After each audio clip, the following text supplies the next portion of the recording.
राधे राधे मित्रों, आज हम यमुना मैया के पास आए हैं दर्शन करने के लिए।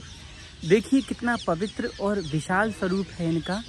यमुना जी इतनी बढ़ गई हैं कि जल भी सीढ़ियों तक आ गया है, बहुत ऊपर।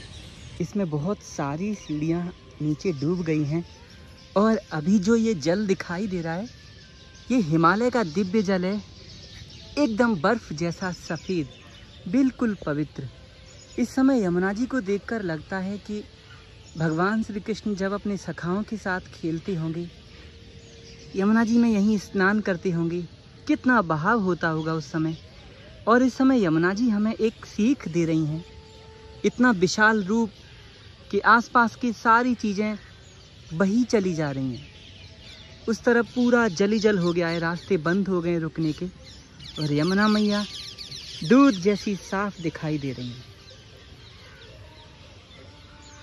भगवान श्री कृष्ण के सखा यमुना जी को अपनी माँ समझते थे और वे हमारे लिए भी माँ ही हैं। देखिए आप आचमनी भी कर सकते हैं। अभी इतना पवित्र जल है। भगत जी अभी कितना जल और छोड़ा जा रहा है? काफ़ी छोड़ा जा रहा है। जल बहुत आ रहा है, जैसा कि हथनी कुंड से सूचनाएं आ रही हैं। हो सकता है 2023 की तरह फिर उतना ही रौद्र रूप ले लें यमुना।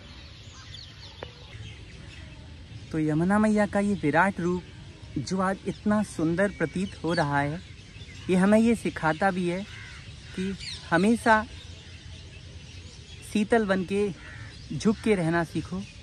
क्योंकि जो मनुष्य ये कहता है कि मेरी दुकान, मेरा मकान, मैंने ये किया है, मैंने वो किया है, मैं सब कुछ कर लूँगा, इस समय जब प्रकृति विराट रूप लेती है तो समझाती है तुम्हारे हाथ में कुछ नहीं है, सब का सब बह जाएगा।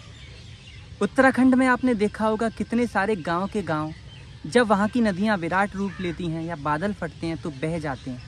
मनुष्य कितनी मेहनत से वो बनाता है और एक पल में ही सब बह जाता है। इसीलिए कभी मन में अभिमान नहीं करना चाहिए अपनी बुद्धि का, अपने धन का, रूप का। जो भी आपके पास क्वालिटी हैं वो प्रभु की दी हुई हैं और कभी भी अगर अभिमान में रहेंगे तो वो छीनी जा सकती हैं। झुक के रहिए, समर्पण भाव में रहिए। और यमुना जी अगर फिर से इतना विराट स्वरूप लीं तो फिर उसी हिसाब से सेवा की जाएगी। सब लोग सतर्क हैं, देखते हैं कल क्या होगा। अभी तो लगातार जल बढ़ रहा है। 7 सीढ़ियाँ पहले से ही इसकी डूबी चुकी हैं और पता नहीं अब कितना पानी और बढ़े।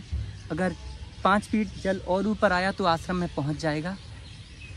फिर कल आपको बताएंगे कि कल कितनी यमुना जी बढ़ी हैं।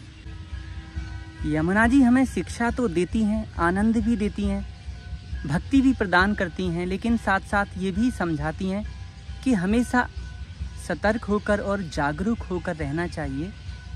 जब इनका स्वरूप विराट होता है तो उसी प्रकार से सेवा भी बढ़ जाती है। बहुत सारी चीज़ें हैं आश्रम में, गौ माताएँ हैं और गौ माता का राशन है, डॉक्यूमेंट्स हैं, बहुत चीज़ें हैं जो शिफ्ट करनी होती हैं ऊपर की तरफ। अगर यमुना जी का रूप विराट हुआ, बहुत ज़्यादा हुआ, तो फिर वो सब चीज़ें शिफ्ट करनी होगी और आश्रम में सेवा बहुत बढ़ जाएगी। सारे सेवक मिल के दिन रात बहुत सेवा करते हैं। क्योंकि लास्ट ईयर जब 2023 में बाढ़ आई थी और यमुना मैया अंदर आई थी, हम लोग कई दिनों तक सोए नहीं थे। दिन रात दिन रात दिन रात सेवा ही करते रहते। और यहाँ इतना जल कमर से भी ऊपर होता था आश्रम में बोट चली थी। दिखने में तो लगता है कि कितने आनंद आते होंगे, पर प्रैक्टिकली बड़ा कठिन होता है। बहुत सारे सांप आ जाते हैं। हम चल रहे हैं, सांप भी वहीं चल रहा है पानी में। लाइट नहीं है, 15 दिन तक लाइट नहीं होती। अंधेरे में कुछ दिखाई नहीं देता।